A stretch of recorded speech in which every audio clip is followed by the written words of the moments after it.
16-16, 18-18 गोलियां खाने के बाद भी 19 साल के योगेंद्र सिंह यादव ने दुश्मनों का मुकाबला किया। ऐसा कोई युद्ध ही नहीं है जो अहिरवाल ने अपने हिस्से का खून नहीं बहाया। ये अहिरगढ़ कोसली देखिए, फर्स्ट वर्ल्ड वॉर में 247 आदमी सिर्फ अकेले इस ठिकाने कोसली से, गढ़ कोसली से लड़े थे, जो अपने आप में एक रिकॉर्ड है। आप देख लीजिए पूरे हिंद के अंदर अगर एक भी ऐसा गांव मिल जाए जहां 247 आदमी लड़े हों, अगर हमने अपने हिस्से का खून नहीं बहाया तो हम गुनहगार हैं और देंगे खून। हमारी नस्ल जो है आज भी पीढ़ी दर पीढ़ी, हमारे बच्चे सिर्फ एक ही ख्वाब लेते हैं। अरे जब धारा 370 खत्म की जा सकती है तो मैं तो मानता हूँ कि भाई ये मजबूत इरादे वाली और फैसलों वाली सरकार है, तो अब ये राष्ट्रभक्त कौम के साथ में न्याय जरूर करेंगे। 5 भाई माजा है और पांचों के पांचों 71 की लड़ाई में मोर्चे पे, आप बता दो ऐसे कितने परिवार। मतलब जो फौज में जा रहा है उसके दिल में भी यही है कि यही रेजिमेंट बने, और जो सिविल में है, चाहे वो किसी भी पेशे में हो, उसका भी ख्वाब यही है कि कंधे पे नाम अहिर लिखा। 1857 की गलती को अगर अब भी नहीं सुधारा जा सकता तो फिर ये एक राष्ट्रभक्त कौम के साथ अन्याय ही नहीं है, उसका अपमान है। और इसको आप ये कह सकते हो कि शायद हमारे लोगों को राष्ट्रभक्तों का सम्मान करना नहीं आया है। नेताजी बोस ने जब आज़ाद हिंद फौज खड़ी करी तो इस इलाके के गांव-गांव से आदमी लड़ा था। और आप देखिए देशभक्ति का सबसे बड़ा नमूना, जितनी भी कौमें हुई हैं, जब भी उन्होंने कोई मांग उठाई है तो बलवा करा है, तमाशा करा है, किसी न किसी तरह कोई नुकसान करा है। अहिर रेजिमेंट के लिए इस कौम ने आज तक भी देश विरोधी इतना सा भी काम, समाज विरोधी इतना सा भी काम नहीं करा। और पूरी 36 बिरादरी को लेकर चल रहे रेजिमेंट की मुहिम में, और वो सपोर्ट भी कर रही है, क्योंकि उन्हें मालूम है अहिर कौम ऐसा कोई काम करेगी नहीं जिससे समाज को हानि हो, देश को हानि हो। और दुनिया के इतिहास में ये पहला अपने आप में एक रिकॉर्ड है कि एक कौम देश पे मर मिटने का हक मांग रही है। नहीं तो कोई आरक्षण मांगता है, कोई जमीन मांगता है, कोई नौकरी मांगता है। हम क्या मांग रहे हैं? बोले भाई हमारे सर ले लो और कंधे पे नाम ले। zprmart.com सभी प्रकार का किराना, घरेलू व कॉस्मेटिक सामान उपलब्ध। उत्तम दाम, सर्वोत्तम सामान। कोसली का ऑनलाइन स्टोर। दिमाग की बत्ती जलाओ, पैसा व समय दोनों बचाओ, घर बैठे सामान पाओ। zprmart.com। नमस्कार, स्टेट न्यूज़ हरियाणा में एक बार फिर से आपका स्वागत है। मैं हूं अमित अमन। युद्ध चाहे जितने भी लड़े हों, हमारे जो वीर सपूत रहे हैं उन्होंने अपने शौर्य का प्रदर्शन वहाँ भी किया है। और कल जो एक हम विजय दिवस के मुहाने पर खड़े हैं, कारगिल विजय दिवस, 26 जुलाई को कारगिल विजय दिवस हम मनाते हैं। और आज 25 जुलाई को उसी चीज़ के बारे में हम डिस्कस करने के लिए यहाँ पे मौजूद हैं।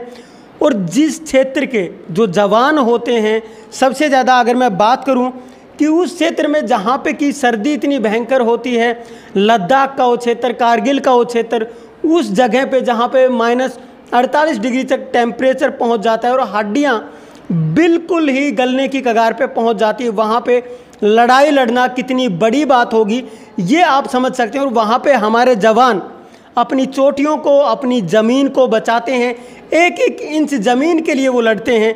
और वहीं अगर उनके पराक्रम को कोई कम करके आके या फिर जो वो चाहते हैं वैसा उनके साथ ना हो तो वो बहुत दुखद होता है।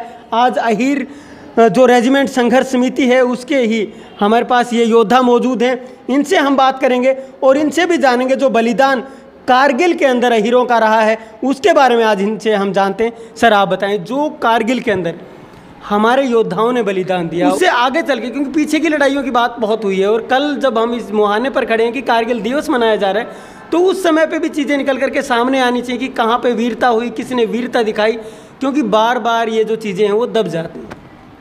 देखिए, सबसे पहले तो देश के तमाम शहीदों को नमन। हम इस वीर भूमि गढ़ कोसली में बैठे हुए हैं और जहाँ मैं कारगिल की बात करूँ ख़ास तौर से 527 वीरों ने शहादत दी देश रक्षा के लिए। उन 527 में करीब 100 के करीब अकेले अहीर कौम के योद्धा थे जी। और इससे बड़ी ताज्जुब मैं बताता हूँ, हमारी कोई रेजिमेंट नहीं है, उसके बावजूद भी हमने इतनी कुर्बानियाँ दी हैं। अगर रेजिमेंट होती तो आप देखिए कि हमारा, मेरे ख्याल से हम आधी से ज़्यादा कुर्बानियाँ तो अकेले हीरों की होती जी। 13 कुमाऊँ, इस पलटन के बारे में हर फौजी जानता है और देश का जो जंगी इतिहास है वो रेजांगला के बगैर अधूरा है। और रेजांगला वीर अहीरों ने लड़ी 13 कुमाऊं के, और इस कारगिल में भी आपको ताज्जुब होगा 13 कुमाऊं ने बहुत ज़बरदस्त शहादत दी है। फिर आगे आता हूँ, जब अंतिम विजय का लक्ष्य जो टाइगर हिल थी, टाइगर हिल में तब जो घातक पलटन लड़ी उसमें हमारे क्षेत्र के जवान थे। और आज योगेंद्र सिंह यादव परमवीर चक्र जो विजेता हैं उनको तो सारा जग जानता है। उस घातक प्लाटून के 16-16, 18-18 गोलियां खाने के बाद भी 19 साल के योगेंद्र सिंह यादव ने दुश्मनों का मुकाबला किया। तो ये देखिए, अब एक छोटी सी जंग, मैं इसको क्योंकि कारगिल फुल स्केल वार नहीं कह सकते, एक पर्टिकुलर सिर्फ सेक्टर में लड़ी गई है, एक एरिया के अंदर। लेकिन आप हमारी कुर्बानियों को देखिए। अभी आपने देखा होगा इस अभी शहीदी कार्यक्रम में एक जो जिन्होंने अपना पैर गंवा दिया, एक राव बलबीर सिंह जिन्होंने अपना बेटा सीहोर वाले जो थे उन्होंने, जवान बेटा अशोक कारगिल की चोटियों पे शहीद हो गया। तो मेरे ख्याल से तो हमने तो जहाँ तक आज तक कोई युद्ध के बारे में पढ़ा है या जाना है, ऐसा कोई युद्ध ही नहीं है जो अहीरवाल ने अपने हिस्से का खून नहीं बहाया हो।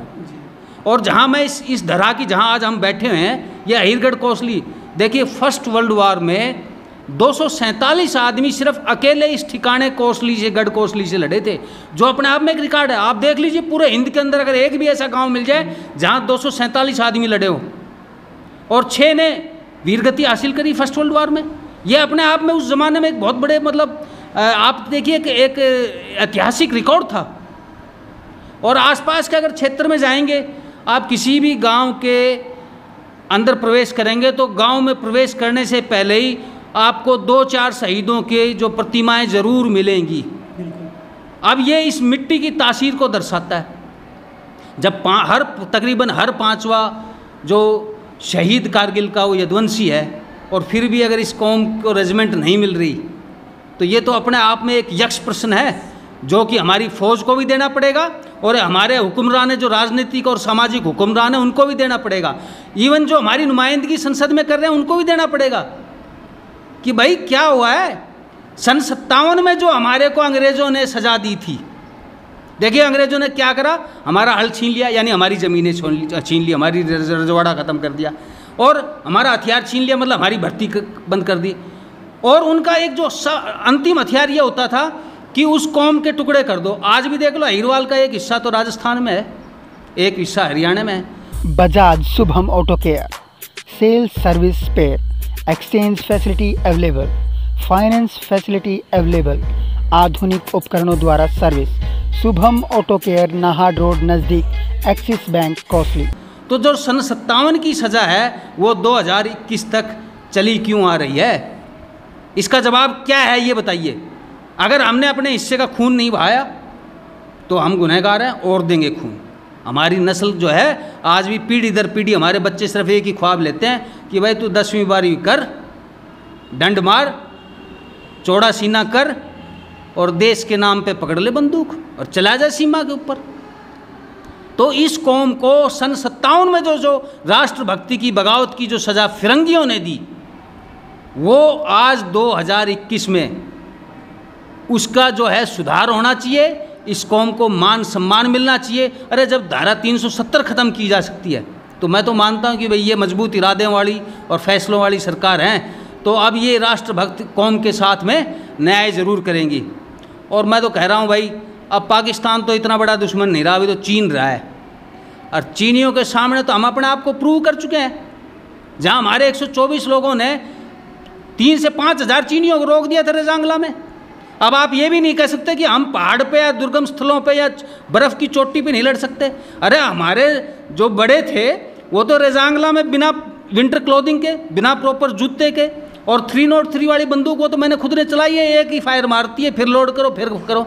तो वो जब उन्होंने -18-20 डिग्री के तापमान पे जब लड़ाई लड़ी, तो इसका मतलब भाई हम हर जगह लड़ सकते हैं। हमारा ये तो अर्धमरुस्थल है, सर्दियों में कड़ाके की सर्दी पड़ती है, नारनौल महेंद्रगढ़ की तो ठंड, और गर्मियों में एकदम ऐसी लू चलती है जैसे भट्टी से आग निकल रही हो।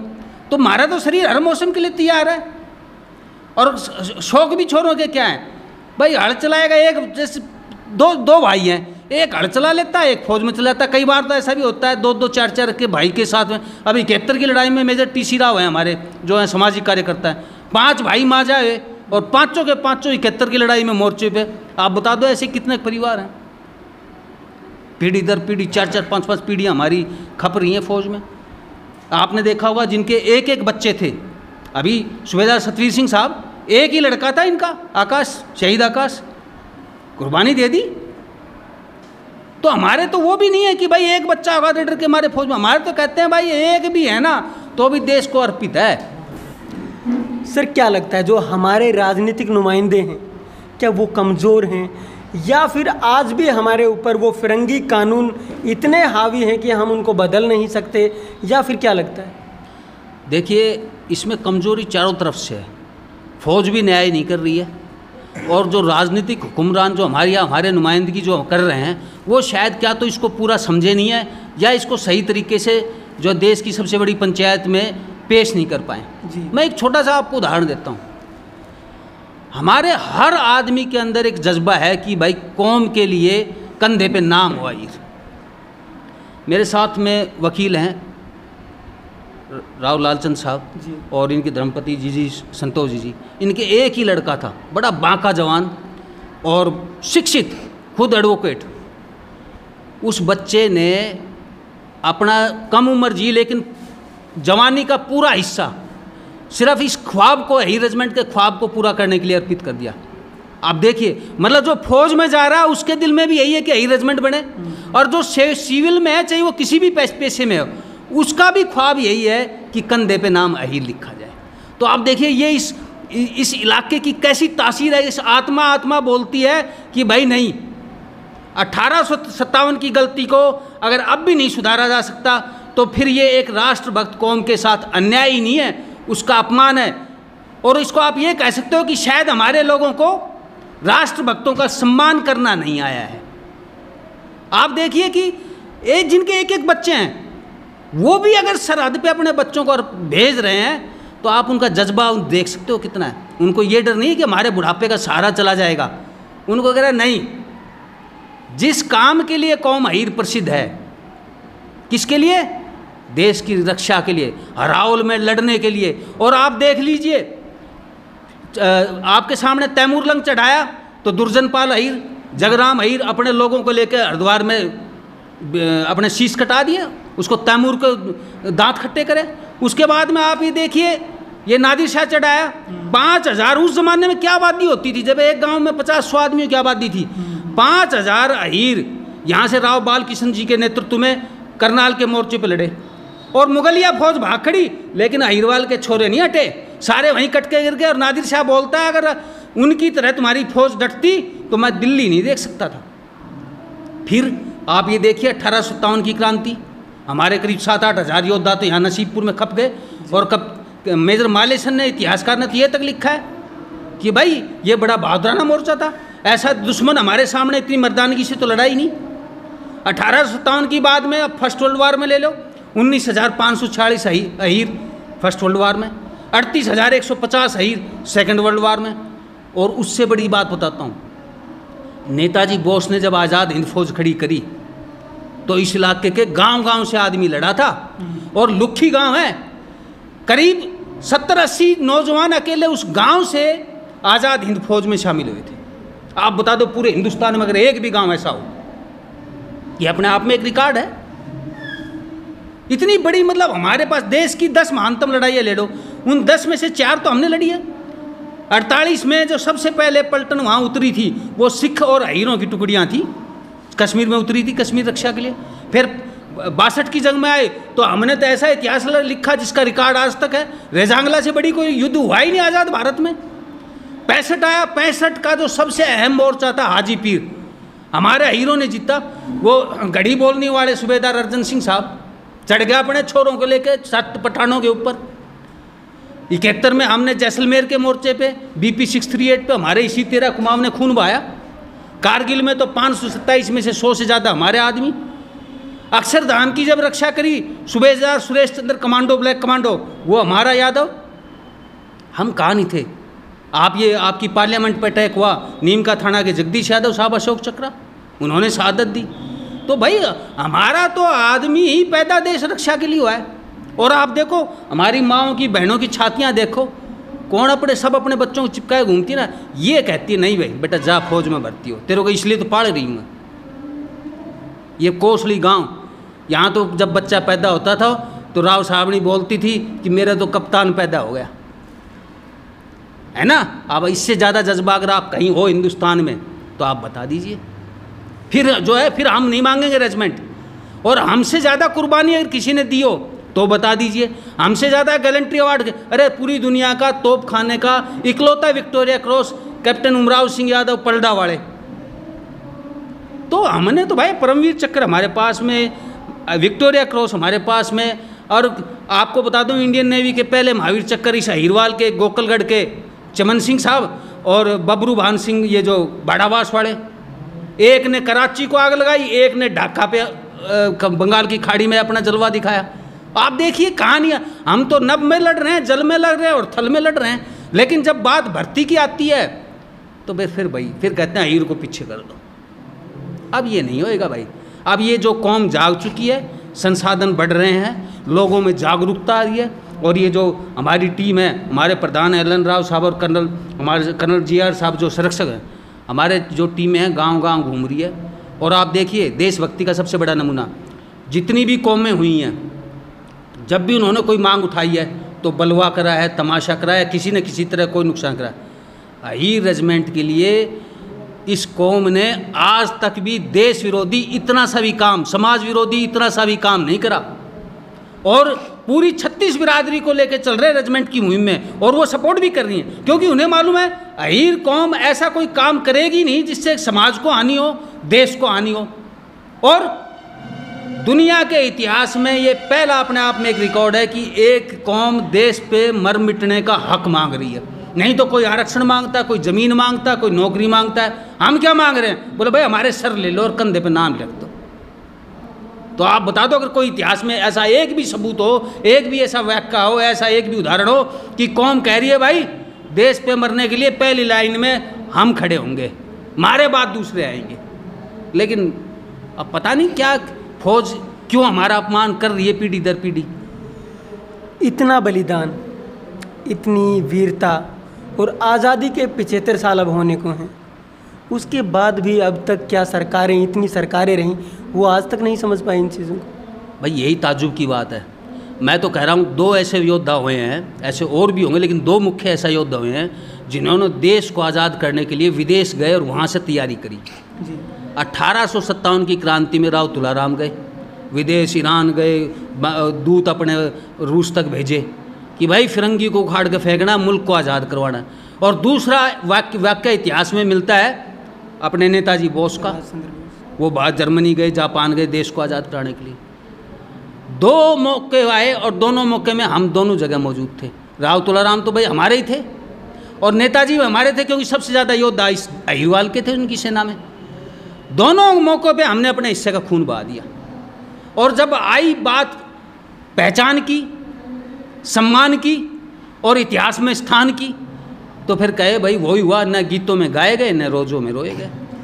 अच्छा, एक अहम सवाल सर, नेताजी सुभाष चंद्र बोस, आपने बताया इतनी वीरता, इतना सब कुछ, लेकिन आज तक भी जो युद्ध अपराधी का टैग है वो उनसे हट नहीं पाया, जबकि सरकारें हमारी रही, बहुत सी चीज़ें हमारी रही उसके बाद में, आज़ादी के बाद में। तो क्या आपको उम्मीद है कि जब उनसे वो टैग आज तक नहीं हटाया गया, यहाँ तक कि सरदार भगत सिंह को किताबों में आतंकवादी तक लिखा गया, तो क्या आपको लगता है कि यही रेजिमेंट इतनी आसानी से बना देंगे? भाई मैं तो ये कह रहा हूँ कि जब 370 हट सकती है तो यही रेजिमेंट तो कुछ भी मुद्दा नहीं है। और जहाँ तक टैग की बात है, देखिए हमारे लोग जब आज़ाद हिंद फौज वाले जब यहाँ आए थे तो अंग्रेज़ों ने तो उनको युद्ध अपराधी घोषित करवा दिया था। लोग खिल्ली उड़ाते थे, बोले ये आ गया आज़ाद हिंद। लेकिन आज आज़ाद हिंद फौज के सेनानियों को सम्मान और स्थान मिला कि नहीं मिला? और वक्त के हिसाब से ऐसी कोई चीज़ ही नहीं है जो हो नहीं सकती। हमने ख्वाब में भी नहीं सोचा था कि कश्मीर की प्रॉब्लम का, 370 की प्रॉब्लम का इतना सुचारू रूप से सही ढंग से सॉल्यूशन निकाल लिया जाएगा। इस सरकार ने फैसला लिया ना, तो हम तो उम्मीद करते हैं कि हम तो भाई देशभक्त बेटे हैं इस देश के, और जो अपने सच्चे बेटों की उपेक्षा कौम कैसे, पूरे देश कैसे कर सकता है? और सबसे पहले तो मैं फौज को ही कह रहा हूँ, भाई फौज की नफरी बढ़ती जा रही है। जब 2.5 लाख की फौज सन 47 में थी, आज करीब 13 लाख की फौज है, यानी 5 गुना से ज़्यादा बढ़ गई है। तो हमें क्यों बुलाया जा रहा है? सन 57 की गलती देश के लिए नहीं की थी, हमने फिरंगी को वो गलती लगती थी। देश के हिसाब से तो हमने अपना जो है राष्ट्रभक्ति का जज्बा दिखाया था। तो आज जो है इसमें सुधार होगा और नहीं होगा तो भाई हम अपने जो है अपने कर्मवीरता से, अपने शौर्य से, अपने जलवे से इसको हासिल करके ही रहेंगे, चाहे कुछ भी। क्या कदम उठाएंगे?